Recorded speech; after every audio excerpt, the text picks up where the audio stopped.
Hey there, fans. Welcome back. My name is Alex, and I've been working on a Ghostbusters costume for some time now. I tend to be a late planner, so I tend to get crammed right up against Halloween and then not quite getting the costume done. That being said, with the release of the new Ghostbusters movie, I've been inspired to get moving again on this. And to get this particular video done, some folks have asked me about my Gizmo, my belt Gizmo. And so I'd like to show you some of the progress I've made with various options on the belt Gizmo. And I was finally inspired today to get to this specific video by some news footage of a soldier in Ukraine being spotted with a Ghostbusters patch as a morale patch on his uniform, which of course is just cool.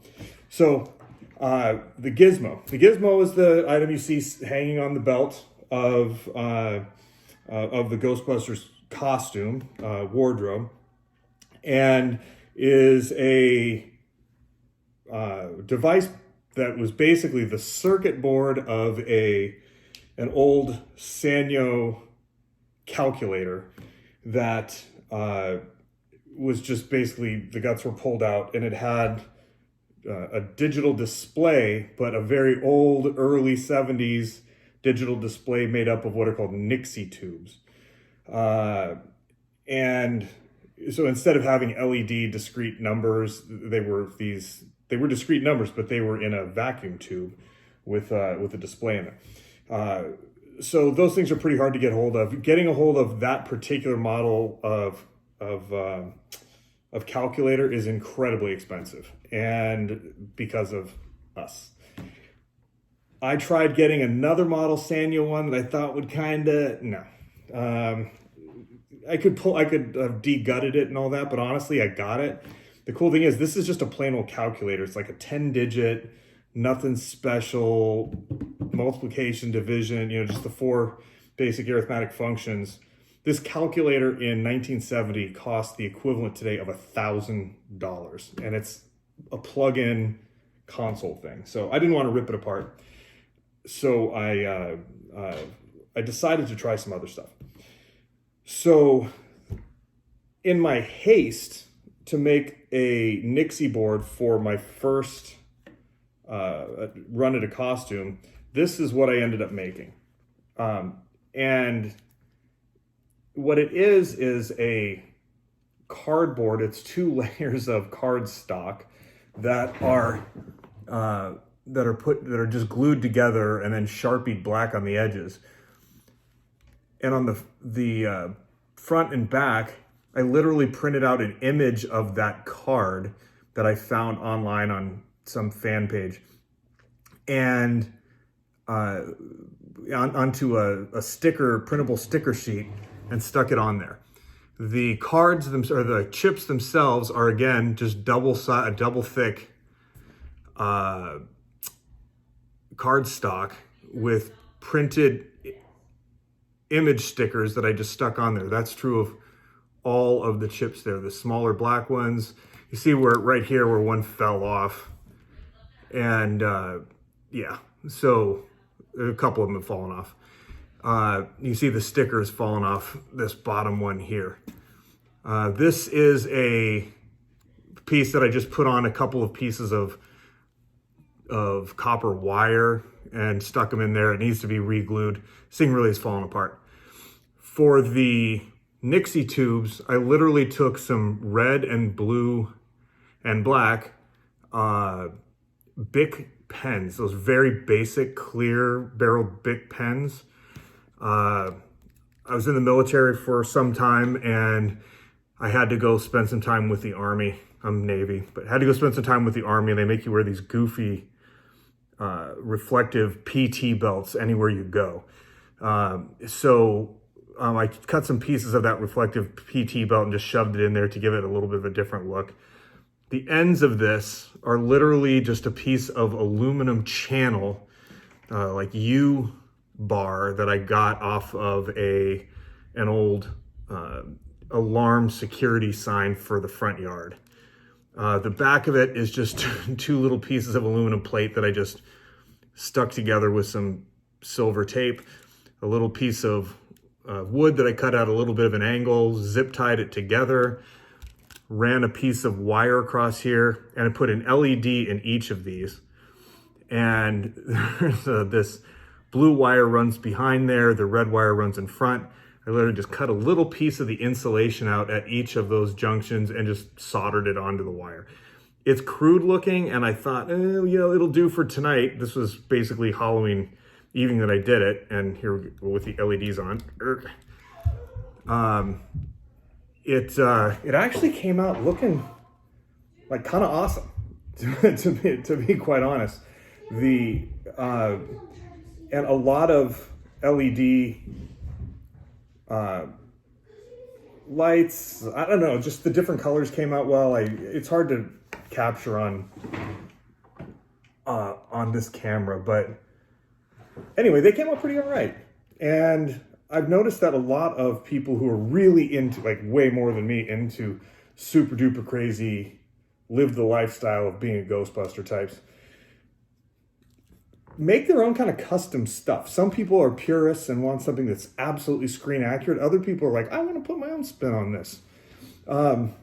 I was going more purist at first, but I really like this Gizmo that I made. So, I mean, that's the one that I've been using. I got a hold of a 3D printer, and I thought, well, maybe this is my chance. I could make something really cool. I don't particularly like when I see props that people have painted with brushes. They just end up looking kind of crude to me, and even though that's probably like prop quality in most movies, if you see actual props used in movies close up, they really do tend to look kind of crude. I saw the original Darth Vader costume used in the in the original Star Wars movie up close once, and I was just kind of shocked at how not that cool it looked, honestly. But these things are made to look good at a glance. If you see the Gizmo used in Ghostbusters 2, it's literally just like a piece of board that they just painted some lines on. It's so unfancy, it's not even funny. So what I did is I tried 3D printing this. So this is the circuit board. It's the correct shape. And I got this off the file. I'll put it in a link, the file that I used to print this off of. I got it off thingiverse.com, the 3D printed file, where someone put a lot of work into making a pretty accurate Gizmo everything. So what I decided to do is I printed it using two colors, because like I said, I don't like that brushed. Look, it just bothers me. So, and in case anybody's wondering, yes, I'm a girl dad. So, my girls like to use me for spa days. In any case, so what I did is I printed this in green, but then when it got to the level that some of these standout pieces appeared, I switched the filament from green to gold. So this is actually printed on in gold filament, where all those where all the gold circuit pieces would have been. There are some white chips that are going to go over these, but what you'll have left is just the gold connectors sticking out. The gold sort of like terminal plugins there, pretty self-explanatory. Then I can print all the other pieces as they would be. So here I've got those black chips printed, obviously in black. And there is a battery compartment that goes on the back that will screw in there. And because it does accommodate lights. So here's the Nixie tube holder, which will screw on here with a little E meter reading bit right here. There's another piece at the bottom. The Nixie tubes themselves will be printed in clear filament. There's also in this box that attaches here, there's a lens, a red or green lens, whatever. So I'll probably print that in clear, and then by the same principle I used here, the raised part that says E with a little arrow on it, I'll probably put in maybe like a translucent red or something like that. But you see I printed out all these different pieces. Here's that chip that stood out from the board on, where is it? There we go. So this chip here, this kind of hanging above the board one, here it is printed, and fits right in there. All these little resistors and diodes and all that stuff. Here's a card of them that I printed that will be broken off and fit in all these little slots for each of them. So anyway, it's pretty cool. I can print the individual pieces in color instead of having to paint them. And I think it comes out looking a lot cooler that way.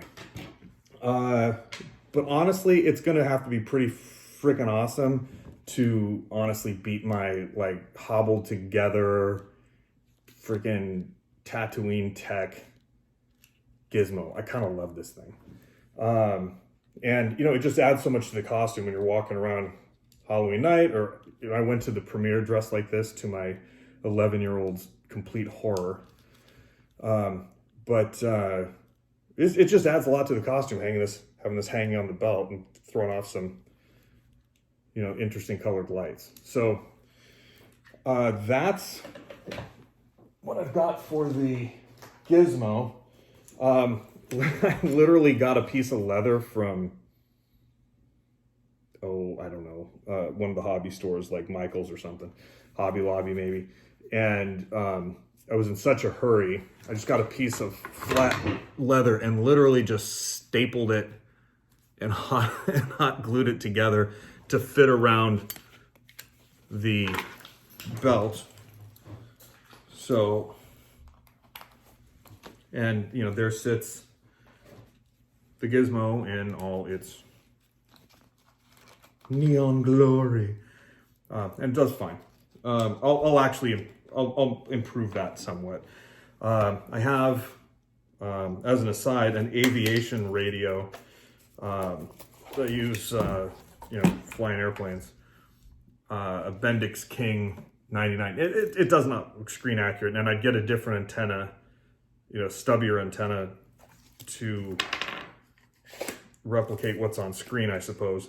But it's in this kind of old, worn out, I've had this thing for 20 odd years. This leather case with the cop style belt attachment. So it kind of swings free. I don't know, looks pretty okay. It looks pretty all right. Comes off real easy. So, except when I'm making a video. And as far as the, there are multiple parts of the Gizmo. There's also this part, this part is called the motherboard. There's also the, wait for it, daughterboard, which is attached by some wires and whatnot. But again, I did that with the double thick cardstock, same thing with the chip. And I just used a gold marker to put the terminal things on there. This one's definitely not finished out, but that gets clipped on with some alligator clips and whatnot to another, near the motherboard on the belt. So while I'm talking about the 3D printing, I'm also using that for things like the goggles. So there's a set of welding goggles that is the cheapo way to go on this, and you're getting, as long as you're not around like some real hardcore folks, this is going to do just fine. They're, I don't know, $6 welding glasses. They have a lens that opens up. You can see I had spray painted that, and I was using some pieces of PVC pipe and whatnot to replicate the night vision goggle tubes.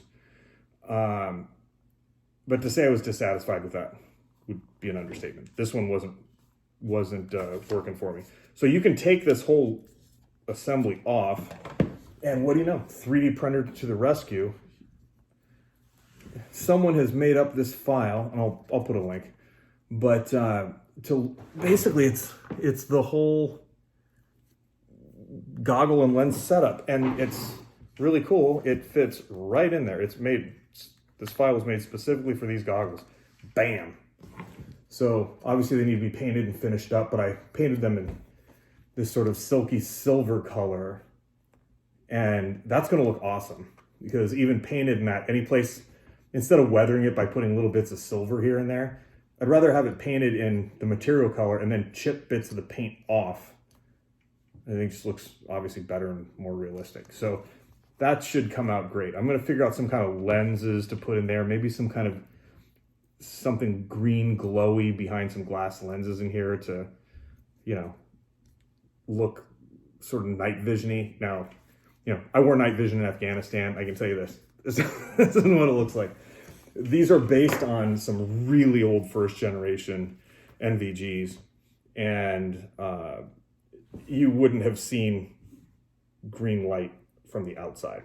But, you know, it'll add a little effect to it. It's just supposed to look cool, man. So what else do I have for you here? Besides, you know, 3D printer, you can make the holy hand grenade of Antioch, of course. I have noticed that a lot of people at Ghostbusters events and, you know, fan things and all that, instead of using the actual names of the characters, I have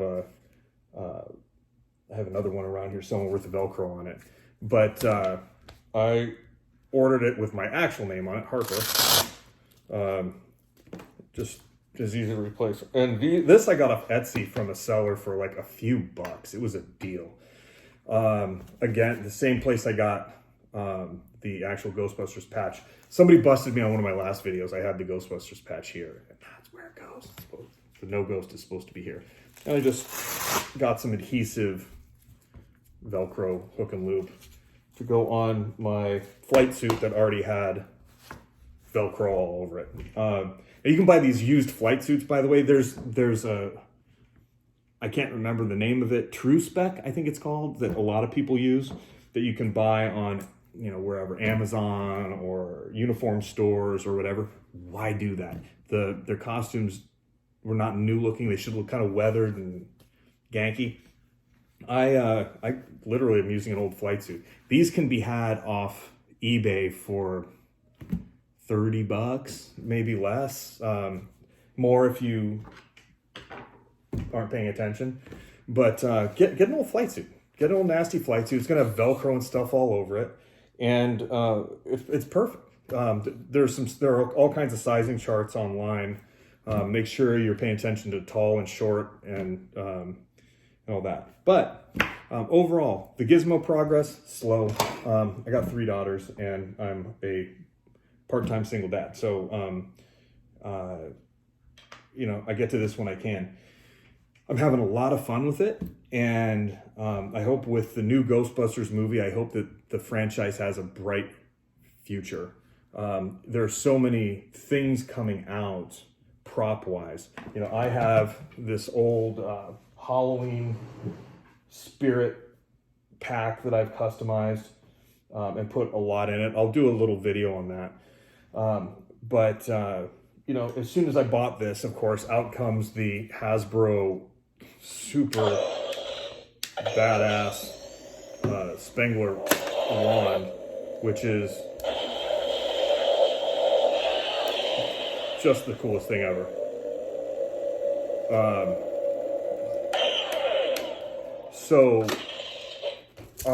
I was going to go put a lot more work into this backpack, possibly start making a full-size one, but honestly, this thing's so cool as is. I don't have to worry about hurting it because there's not a huge investment there. But I did buy the new Hasbro Pulse Spengler pack that I had to pay for now, and it won't come out for a couple years, and it was hundreds of dollars.